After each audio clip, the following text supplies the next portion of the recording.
Hello বন্ধুরা, তোমরা সবাই কেমন আছো? আশা করি অনেক ভালো আছো। আমিও তোমাদের ভালোবাসায় অনেক ভালো আছি। আমি আবার চলে আসলাম নতুন আরেকটি গল্প নিয়ে। অবশ্যই গল্পটি মনোযোগ দিয়ে শুনবা।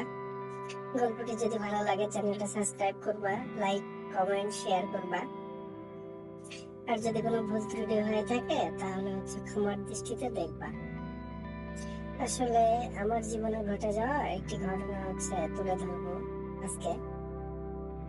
আমি যে ভুল করছি সে ভুলটা আপনারা কখনো করবেন না। আপনাদের কাছে অনুরোধ করে বলছি, আপনারা আমার এই লাইফ স্টোরিটা খুব মনোযোগ দিয়ে শুনবেন। আসলে বলতে চাচ্ছিলাম আমার জীবনের গল্প, যেটা আমার বিয়ে হয়ে গেছে। তো আমার হাজবেন্ড বিদেশে থাকে। আমার একটা ছোট বাচ্চা আছে, 5 বছর বয়স ওর। ছেলে, আমার এক ছেলে বাচ্চা। তো ওকে নিয়ে থাকি আমি। আমার সাথে শ্বশুর শাশুড়িও থাকে, আর থাকে আমার এক দেবর। আমাদের সংসার খুব সুন্দরভাবে চলছে, ভালোভাবে সংসার করছি, ভালোভাবে সময় কাটাচ্ছি, সবাইকে নিয়ে হাসি খুশি সুন্দরভাবে জীবনযাপন করছি। হাজবেন্ডের সাথে কথা বলি, সবকিছু ভালোই ঠিকঠাক মতো যাচ্ছিল। একদিন আমার ছেলে বড় হয়ে যায়, তো একদিন স্কুলে ভর্তি করে দিই।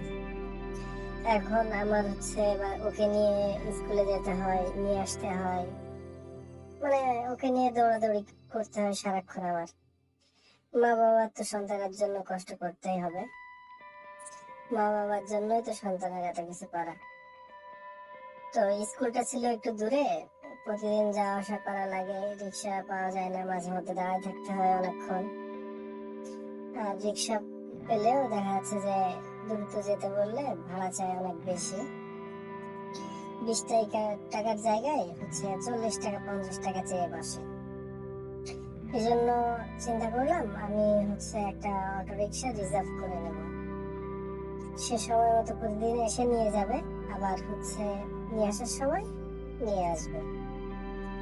তো পরিকল্পনা অনুযায়ী আমি রিক্সা খুঁজলাম। অনেক খোঁজাখুঁজির পরে একজনকে পাইলাম, উনি রাজি হয়েছে। তো রিক্সাওয়ালার নাম ছিল আশরাফুল। উনি আমাদের নিয়ে যায়, দিয়ে যায়। রিক্সায় যাওয়া আসার সময় অনেক গল্প হয় আমাদের মাঝে, অনেক কথা হয়, নানান কথা। এরপর আমি একদিন শুনতেছি ওনার কাছে যে আপনি কি শুধু রিক্সা চালান নাকি অন্য কোনো কাজ করেন? দেখা যাচ্ছে মানুষ তো অনেক কাজই করে, রিক্সা চালান এর পাশাপাশি অনেক কিছু করে। তখন রিক্সাওয়ালা আশরাফুল ভাইয়া বলছে যে না ভাবি, আমি শুধু রিক্সায় চালাই, আমি এর পাশাপাশি আর কিছু করি না। এই রিক্সা চালিয়ে আমার বাবা মাকে দিন নিয়ে আমি সুখে আছি। এই টাকা দিয়ে যা উপার্জন হয় তাতে আমাদের ভালোভাবে চলে যায়। এরপর আমি বললাম যে আশরাফুল ভাইয়া, আপনার সাথে তো আমার একটু কথা আছে। তো ভাইয়া বলতেছে যে ঠিক আছে, বলেন ভাবি, শুনি আপনার কি কথা। তো তখন আমি বললাম, রাস্তাঘাটে তো এখন অনেক লোক, সব জায়গায় তো সব কথা বলা যায় না। রোডে চলাকালে দেখা যাচ্ছে যে সব কথা তো বলতে হয় না, আশেপাশে কেউ শুনলে আবার বাজে মাইন্ডে নেবে, বাজে ভাবে নেবে। তখন দেখা যাচ্ছে যে মান সম্মানের ব্যাপার হয়ে যায় একটা। বললাম, আশরাফুল ভাই, আপনাকে আমি বাচ্চাকে স্কুলে দিয়ে আপনার সাথে আবার বাসায় যাব। তো আপনি আমার সঙ্গে একটু আমার বাসায় যাবেন, আমি আপনার সাথে একটু কথা বলবো। তো রিক্সাওয়ালা ভাইয়া বলতেছে যে আপনার সাথে ভাবে বাসায় যাব, এটা কেমন দেখায়, লোকে কি বলবে না বলবে, আপনি এইখানে বলেন কি বলতে চাচ্ছেন। কে কি মাইন্ডে নেবে বলা যায় না, কে কি মনে করে। তখন আপনাকে বা কি বলবে বা আমাকে বা কি বলবে, আমার ভয় লাগে ভাবে, আপনি আমাকে এইখানে বলেন। পরে আমি বললাম যে দেখো আশরাফুল, তুমি ভয় পেও না, তোমাকে কেউ কিছু বলবে না, কেউ কিছু মনেও করবে না, তুমি নিশ্চিন্তে আমার সাথে যেতে পারো। তখন কিছুক্ষণ বলার পরে, অনেক জোরাজোরি করার পরে আশরাফুল ভাইয়া একসময় রাজি হয়ে গেল আমার সাথে আমার বাসায় যাওয়ার জন্য। এরপর আমরা আমার ছেলেকে স্কুলে নামাই দিলাম, দিয়ে ওই রিক্সায় আমি আবার বাসায় আসলাম আশরাফুল ভাইয়ের সাথে। তো আশরাফুল ভাইকে বাসায় নিয়ে আসার পরে সবার সাথে পরিচয় করাই দিলাম, আমার শ্বশুর শাশুড়ি আমার দেওয়ার। আর ওনাদের বললাম যে আশরাফুল ভাইয়া আমার প্রতিদিন স্কুলে নিয়ে যাবে, আবার নিয়ে আসবে, আমার ছেলের সাথে যাবো, আমি আসবো। অ্যাকচুয়ালি যেটা আপনাদের সাথে বলা হয়নি, রিক্সাওয়ালা আশরাফুল ভাইয়া ছিল অনেক সুন্দর দেহের অধিকারী, আর দেখতে শুনতে মাশাআল্লাহ খুব সুন্দর ছিল। রিক্সাওয়ালা যে এত সুন্দর হয় এটা আপনারা না দেখলে বিশ্বাস করবেন না। শারীরিক কষ্ট বাড়ে তো, এই জন্য শরীরের মাসেল গুলো অনেক হেভি দেখায়, 6 প্যাকের আছে ভিতরে। একদিন গেঞ্জি খোলা অবস্থায় আমি দেখছিলাম, মুখ মুছতেছিল গেঞ্জি দিয়ে সেই সময়। এরপর আমরা অনেক কথা হয়। আশরাফুল ভাই বিয়ে করছে কিনা এরকম কোনো কথা আশরাফুল ভাইয়ের সাথে কখনো হয়নি আমার। এরপর আমি একদিন আশরাফুল ভাইয়ের কাছে শুনলাম যে আপনি কি বিয়ে করছেন?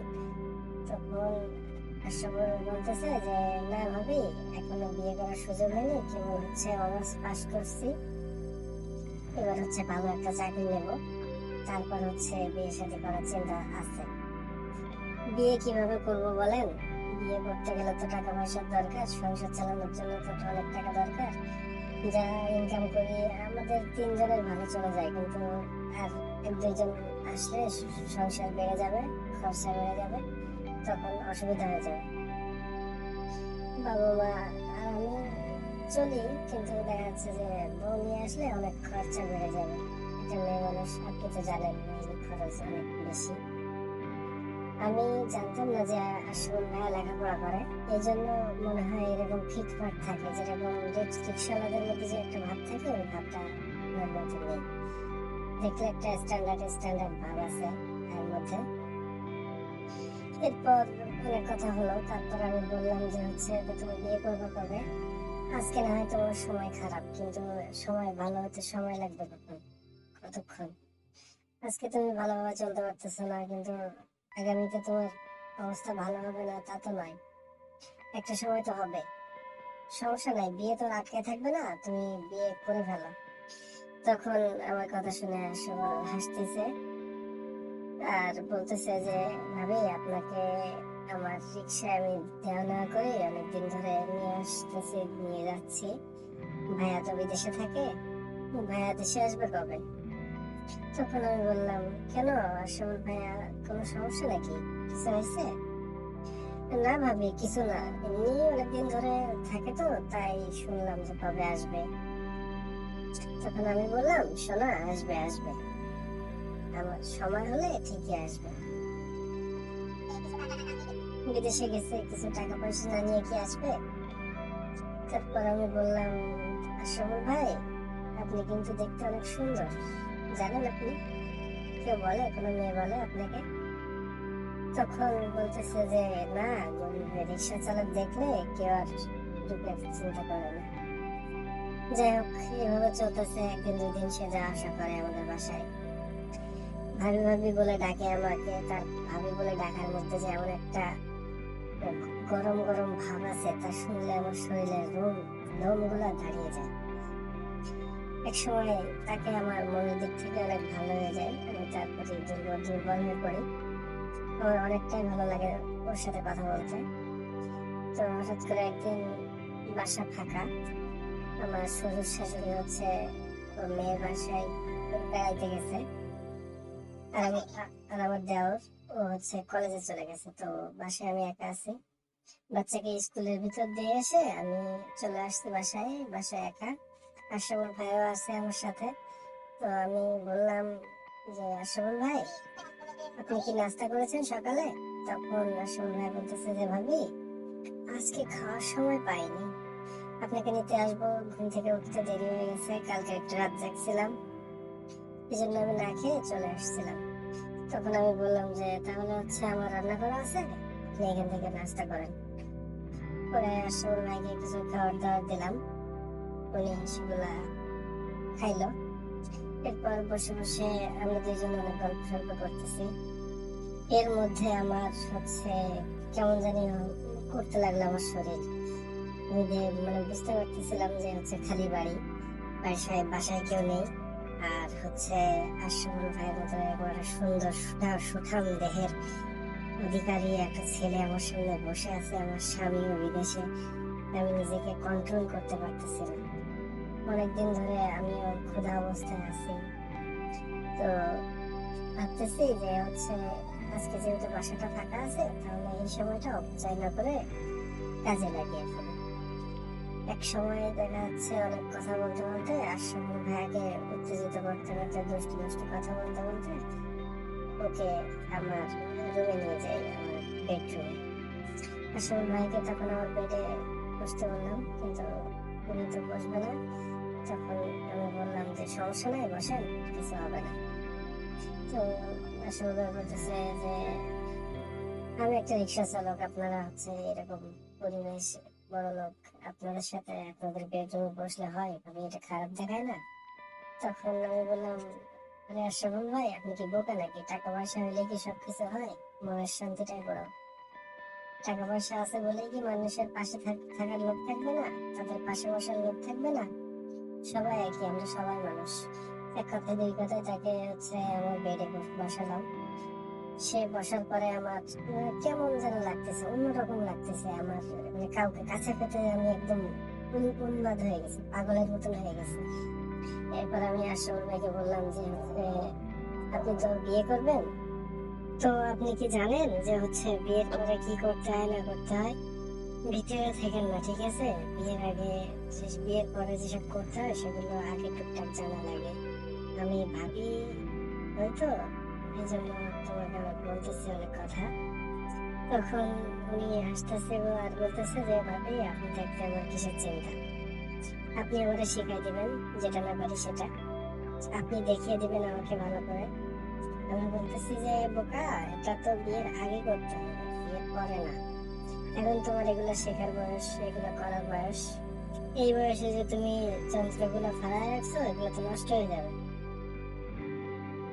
মেশিন যদি কাজ না করে তাহলে হচ্ছে নষ্ট হয়ে যাবে না? ইঞ্জিন ঠিক রাখতে হবে। তখন বলতেছে যে ভাবি, আপনি কি বলতেছেন? আমি তো ভালো বুঝতে পারতেছি না। তখন আমি বললাম, দেখো পাগল, তুমি তো কিছুদিন পরে বিয়ে করবা, তো এখন থেকে সবকিছু শিখে নাও।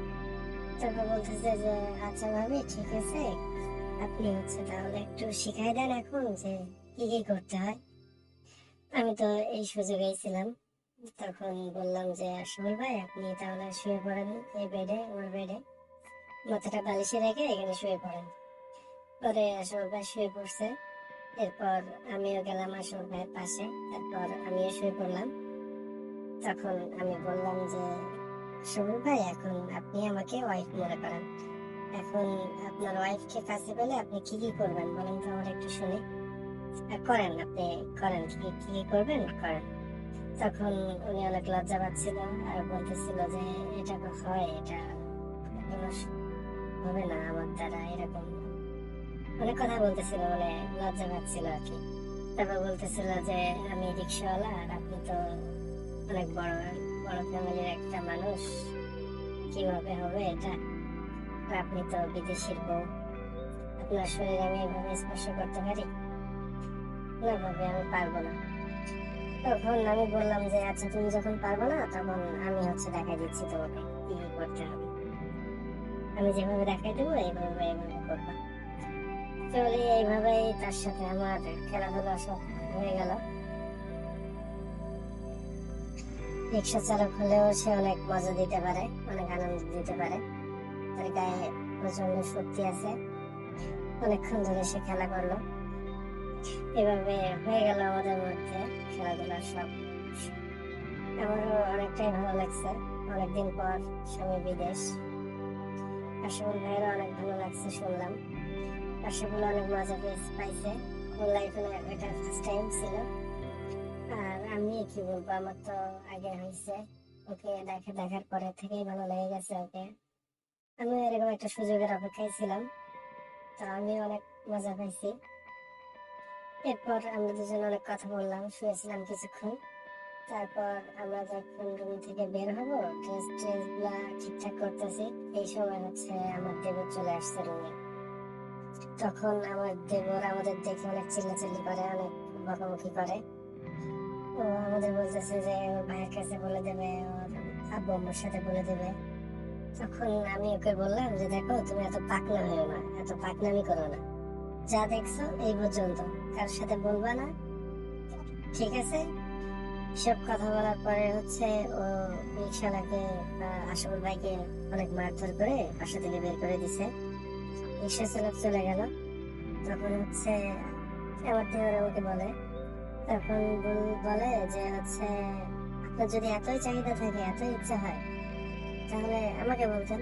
আপনি রাস্তার রিক্সা চালক, তাকে ধরে নিয়ে এসব করতেছেন। আপনার রুচি বলে একটা জিনিস আছে না, আপনি আমাদের বাড়ির বউ, আপনার দিয়ে কি এগুলো মানায়? আমি সবসময় আপনার আশেপাশে থাকি, আপনি আমার দিকে একটু নজর দিলেন না, আমি আপনার কথায় তো রাজি হয়ে যেতাম। এভাবে আমার সাথে অনেক কথাই বলছে। তারপর আমাদের দেওর ভাবির মধ্যে অন্যরকম একটা খেলাধুলা হয়ে গেল। সেই সময় হয়ে গেছে, আর এরপর তো এখনো হয়। তো আমি যে ভুলগুলো করছি, এরকম ভুল যেন তোমরা করবা না কেউ। দেখো, একটা ভুল করতে যেয়ে আমার জীবনে কি ঘটে গেল। একজনকে একজনের সাথে মজা করতে যেয়ে অন্য আরেকজনের সাথে মজা করতে হচ্ছে, অনিচ্ছা সত্ত্বেও এখন দেওরের সাথে আমার খেলাধুলা চালাতে হয়। না হলে ও সবাইকে বলে দেবে, বা যাই হোক অনেক কিছু করবে। তো তোমরা সাবধানে থাকবা, ভালো থাকবা। অনেক ধন্যবাদ তোমাদের। ভিডিওটি ভালো লাগলে লাইক, কমেন্টস আর শেয়ার করবা। ধন্যবাদ সবাইকে। Love you all.